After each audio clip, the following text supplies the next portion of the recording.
오늘 함께 나누실 말씀은 민수기 32장 1절에서 15절입니다. 루벤 자손과 갓 자손은 심히 많은 가축대를 가졌더라. 그들이 야셀 땅과 길르앗 땅을 본즉 그곳은 목축할 만한 장소인지라. 갓 자손과 르우벤 자손이 와서 모세와 제사장 엘르아살과 회중 지휘관들에게 말하여 이르되 아다롯과 디본과 야셀과 니무라와 헤스본과 엘르알레와 스밤과 느보와 부온 곧 야훼께서 이스라엘 회중 앞에서 쳐서 멸하신 땅은 목축할 만한 장소요 당신의 종들에게는 가축이 있나이다.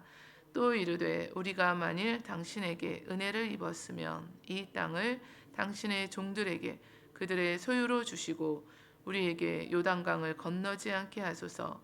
모세가 갓 자손과 르우벤 자손에게 이르되 너희 형제들은 싸우러 가거늘 너희는 여기 앉아 있고자 하느냐. 너희가 어찌하여 이스라엘 자손에게 낙심하게 하여서 야훼께서 그들에게 주신 땅으로 건너갈 수 없게 하려 하느냐. 너희 조상들도 내가 가데스 바네아에서 그 땅을 보라고 보냈을 때 그리하였었나니 그들이 에스골 골짜기에 올라가서 그 땅을 보고 이스라엘 자손을 낙심하게 하여서 야훼께서 그들에게 주신 땅으로 갈 수 없게 하였었느니라.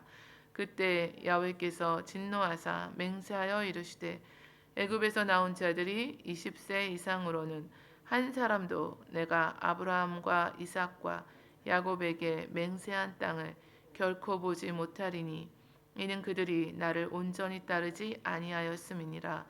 그러나 그나스의 사람 여분네의 아들 갈렙과 눈의 아들 여호수아는 야훼를 온전히 따랐느니라 하시고 야훼께서 이스라엘에게 진노하사 그들에게 40년 동안 광야에 방황하게 하셨으므로 야훼의 목전에 악을 행한 그 세대가 마침내는 다 끊어졌느니라.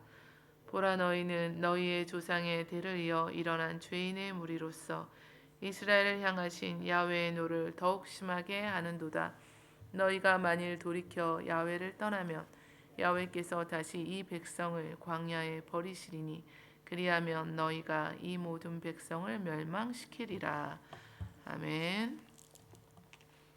너희가 어찌하여라는 제목으로 오늘 하나님 말씀 함께 나누시는데요. 모세가 르우벤 자손과 갓 자손에게 책망의 목소리로 준 내용입니다. 이스라엘 백성들이 요단 동편 아모리, 바산 그리고 미디안 족속을 차례로 정복했는데요. 그리고 이제 요단 동편 땅을 정복하고 가나안 정복을 위해서는 계속 전진해 나가야 했습니다. 그런데 이스라엘 백성들 가운데 하나님이 주신 약속의 말씀을 망각하고 자신들이 현재 정복한 땅에서 안주하기를 원하는 사람들이 생겨났습니다. 르우벤과 갓지파 자손들이었는데요. 그들은 더 이상 이제 정복하는 이 전쟁에 참여하지 않고 현실에 만족하면서 안주하려고 했습니다. 그래서 모세는 너희가 어찌해서 이스라엘 백성들을 다 낙심시키고 하나님께서 주시는 땅으로 건너갈 수 없게 하느냐며 그들을 강하게 책망했습니다. 40년 광야 생활을 마치고 이제 약속의 땅에 들어가서 가나안 원주민과 정복 전쟁을 해야 하는 이 상황에서 이스라엘 백성들에게 르우벤과 갓지파가 이제 그 땅에 요단 동편 땅에 안주하고 거기에서 정착하게 되면은 두 지파가 이탈하게 되는 거죠. 그렇게 되면 이스라엘 전체의 이 사기가 떨어지게 되고 그 가운데 불만이 분명히 생겨나게 됩니다. 모세는 그들에게 이런 개인주의적인 생각을 다 버리고 이스라엘 공동체를 위해서 어떻게 해야 하는지 과거의 가데스 바네아에서 있었던 사건들을 다시 들어서 들려주고 경각심을 주게 됩니다. 너희가 어찌하여란 책망을 듣지 않도록 오늘을 살아가는 우리들은 우리 교회 안에서 공동체 의식을 가지고 한 마음과 한 뜻으로 하나님의 뜻을 따라가야 합니다. 르우벤 자손과 갓 자손이 심히 많은 가축대를 가졌다고 말씀하는데요. 루벤은 야곱의 장남이고 갓은 레아의 몸종 실바의 첫째 아들이고 야곱에게는 일곱째 아들이었습니다. 이스라엘 백성들이 주변 이 가나안 주변 나라들과 전쟁하면서 가축을 얻게 되었는데요. 소유물로 삼은 이 가축이 많았는데 그 가운데서도 르우벤과 갓 지파에게는 다른 지파보다도 더 많은 가축이 있었습니다. 그래서 목초지가 이제 더 절실했을 텐데요. 그들이 심히 많은 가축대를 가졌다고 말씀합니다. 갓 자손과 루벤 자손이 모세와 제사장 엘르아살과 회중 지휘관들에게 찾아와서 이 땅을 우리에게 주시고 요단강을 건너지 않게 해달라고 청원을 합니다. 생각해 보면 그런데 그 당시에 분명히 다른 지파들도 가축이 있었는데요. 그들도 자신들이 정복한 그 기름진 요단 동편 땅을 똑같이 보았을 것이고 그곳에 안주하고 싶은 마음도 들었을 것입니다. 그런데 그곳에만 눈을 두지 않고 하나님의 약속의 땅 가나안으로 시선을 돌려서 그들은 잠잠히 자신들이 가야 할 길을 가려고 했습니다. 우리가 만일 당신에게 은혜를 입었으면 이 땅을 당신의 종들에게 그들의 소유로 주시고 우리에게 요단강을 건너지 않게 해달라고 한 이 르우벤 자손과 갓 자손의 그 요구가 그 나머지 지파들에게 어떤 영향을 끼쳤을지 우리가 짐작할 수 있습니다. 자신들의 소유로 그 땅을 취하기를 원했는데요. 이 땅을 우리 몫으로 할당해 주세요라는 청원입니다. 이 말 속에는 왕이 충성스러운 신하에게 선물로 땅을 하사하는 것처럼 이 땅을 우리에게 주시면 우리가 이 땅을 자자손손 보존하면서 우리의 유업으로 삼겠다는 그들의 강한 의지가 담겨 있었습니다. 당시에는 하나님께서 각자에게 허락하신 땅은 어느 누구도 침해할 수 없는 고유한 소유로 간주되었는데요. 어떤 경우에 타인에게 땅을 양도하는 일이 있었어도 희년이 되면은 땅 주인이 다시 그 땅을 되찾을 수 있었습니다. 레위기에서는 너희는 50년째 해를 거룩하게 하여 그 땅에 있는 모든 주민을 위하여 자유를 공포하라. 이 해는 너희에게 희년이니 너희는 각각 자기의 소유주로 돌아가며 각각 자기의 가족에게로 돌아갈지라 말씀을 해주셨습니다. 아직 가나안 땅에 대한 이 전쟁을 시작하지도 않은 이때 이 시점에서 좋은 땅을 자신들의 소유로 얻기 위해서 이처럼 청원하고 있습니다. 다른 지파들이 가나안 정복의 사명을 붙들고 자신들의 욕심을 다 뒤로하고 내려놓고 있을 때 남쪽에 진을 치고 있던 르우벤과 갓 지파가 눈앞에 보이는 이 풍요로운 땅에 마음을 빼앗기고 있었던 것입니다. 요단강을 건너지 않게 해달라고 했는데요. 단순히 강을 건너지 않게 해달라는 말이 아니라 이제 험한 이 전쟁을 앞두고 있는데 그 전쟁에 참여하지 않고 요단 동편 땅에 편안하게 안주하겠다는 것이었습니다. 가축이 많았던 그들의 생각에는 현재 가축을 기르기에 적당했기 때문에 하나님이 약속하신 가나안 땅이 아닌 지금 자신들이 있는 그 땅을 취하고자 하는 마음이 생겼던 것입니다. 하나님의 약속에 대한 그 소망과 기대감이 없었죠. 그리고 자신들의 그 삶, 그것에만 관심이 있고 염려가 있었습니다.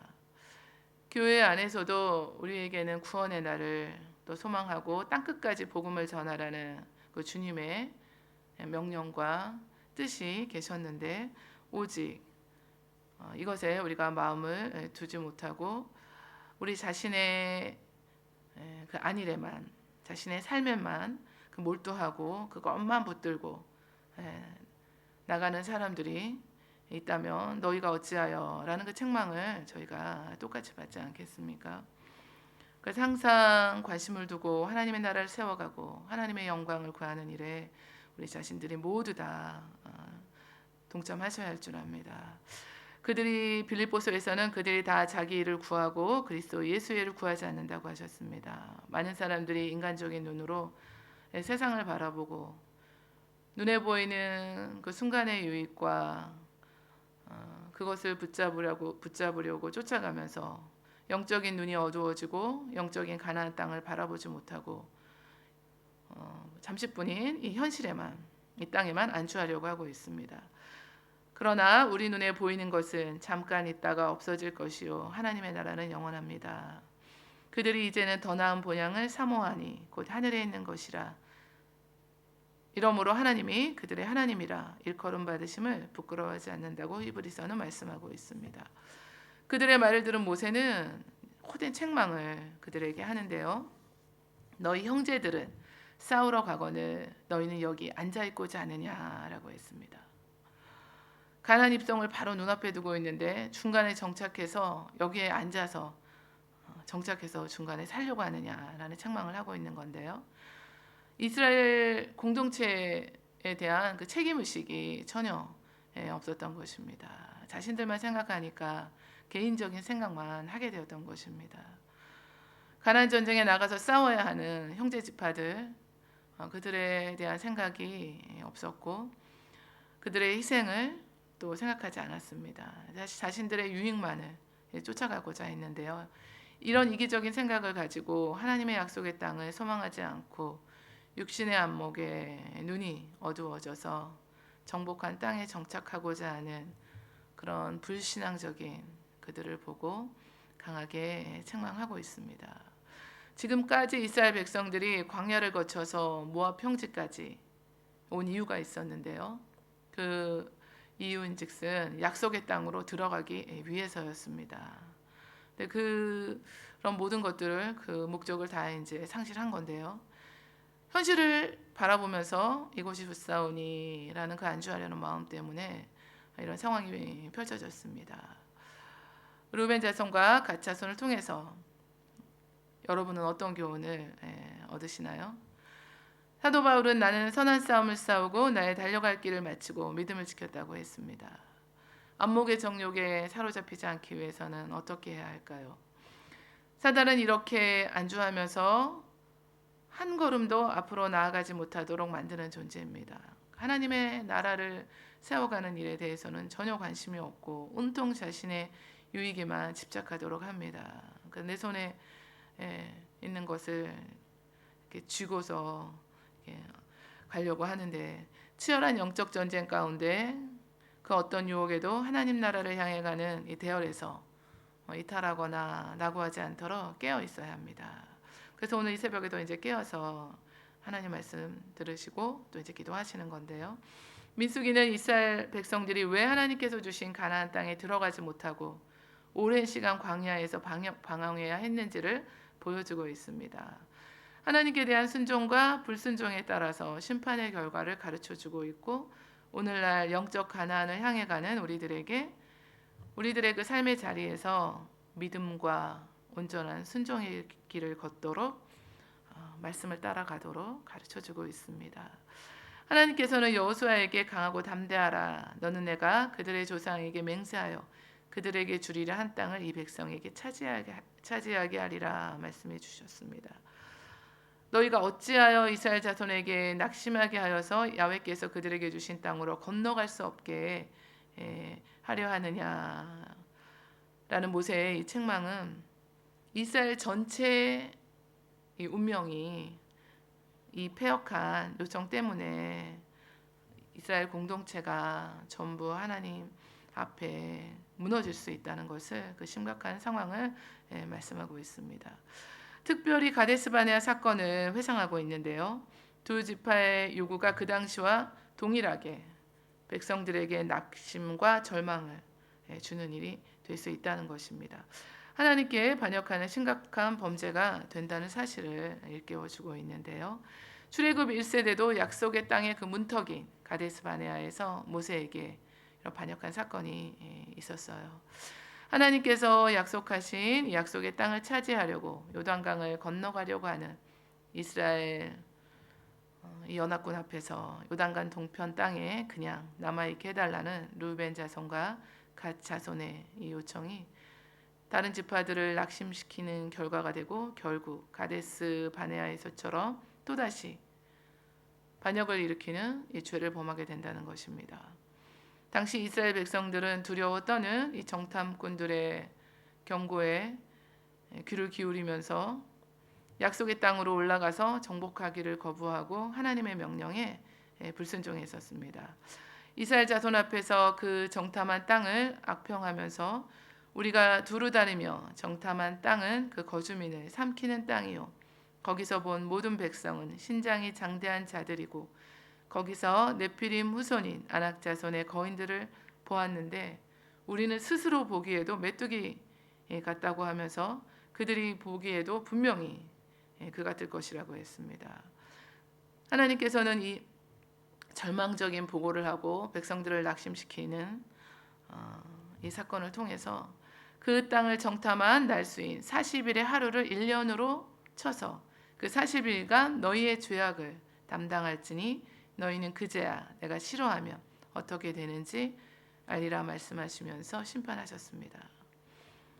우리가 이런 사건들을 보면은요, 공동체 안에 극소수의 좋지 못한 이런 행동들, 이런 영향들이 공동체 전체에 악 영향을 준다는 것입니다. 나의 요구사항이 공동체에 어떤 영향을 미치는가를 심각하게 우리가 먼저 생각하고 기도하고 신중해야 된다는 것을 말씀해주고 있습니다. 우리 모두는 한 사람 한 사람이 작게는 가족 공동체, 또 지구역의, 또 우리 교회 공동체, 하나님 나라의 일원입니다. 이처럼 우리가 공동체의 일원으로 책임의식을 갖고 또 형제를 낙심케 하는 이런 일은 저희들이 하면 안 되는데 늘 이런 의식을 가지고 있어야 우리가 삼가 주의하게 되고 선줄로 여기지 않게 됩니다. 가데스 바네아 사건이 정탐꾼 10명의 불신앙적인 이 보고 때문에 결국은 온 백성이 다 그 일로 멸망하게 되었습니다. 다 갈렙과 여호수아를 제외하고는 약속의 땅 가나안에 들어가지 못하고 말하는데요. 오늘 13절 말씀에도 야훼께서 이스라엘에게 진노하사 그들에게 40년 동안 광야에 방황하게 하셨으므로 야훼의 목전에 악을 행한 그 세대가 마침내는 다 끊어졌다고 하셨습니다. 하나님의 백성들은 모두가 하나님의 그 약속의 땅에 살아야 하는데 이처럼 나누어지는 모습을 우리가 보게 되는 것입니다. 가데스 바네아 사건을 거울 삼아서 신앙의 교훈을 삼고 가데스 바네아의 실수를 되풀이하면 안 된다는 것, 또 그리고 하나님의 심판을 자초하는 결과를 낳아서는 안 된다는 것을 오늘을 사는 저와 여러분들에게도 똑같이 말씀을 해주고 계십니다. 하나님의 명령은 반드시 절대적으로 지켜야 합니다. 모세 책망의 두 지파는 길앗 땅을 그들의 소유로 주신다면 다른 형제들보다 앞서서 나가서 정복 전쟁에 참여하겠다고 다시 자신들의 마음을 돌리는데요. 모세는 그 청원을 조건부로 이제 허락해주고 이스라엘 지도자들 앞에서 르우벤과 갓 지파의 약속을 통보하고 르우벤과 갓 자손에게 그 약속을 지킬 것을 다짐받습니다. 르우벤과 갓 자손은 요단강을 건너지 않게 해달라는 자신들의 그 땅을 자신들에게 달라는 그 처음의 뜻을 내려놓고 모세의 가르침을 듣고 따라서 요단 서쪽을 점령하는 일에 무장하고 나서서 싸우게 됩니다. 의인이 나를 칠지라도 은혜로 여기고 책망할지라도 머리에 기름같이 여겨서 내 머리가 이를 거절하지 아니할지라 그들의 재난 중에도 내가 항상 기도하리로다 라는 시편 말씀이 있는데요. 자신의 잘못을 지적하는 말을 진심으로 받아들이고 자신의 실수를 돌이켜서 또 회개하며 나아가는 이런 모습이 하나님께서 정말 기뻐하는 모습이 아닐까 생각합니다. 겸손한 모습인데요. 우리 모두가 하나님 나라에 또 부르심을 받았고 하나님의 자녀로 부르심을 받았고 우리 신의 손복음교회 또 공동체로 우리 한 사람 한 사람 지체로 부르심을 받았습니다. 전체 하나님의 나라를 생각하고 우리 공동체의 유익을 생각하며 우리 또 이웃을 생각하며 나의 유익을 구하는 것이 아니라 하나님의 나라를 먼저 세워가셔서 어떠한 경우에도 하나님의 말씀에 따라서 최선을 다하고 하나님의 명령에 순종하면서 나아가셔서 겸손하게 또 우리가 자칫 잘못해서 우리 자신이 생각하지 못하고 우리 눈앞의 것을 따라갔을지라도 우리에게 주시는 그 말씀을, 지적하는 말씀을 진심으로 받아들이고 늘 주님의 말씀 앞에 겸손하게 나아가시기를 원합니다.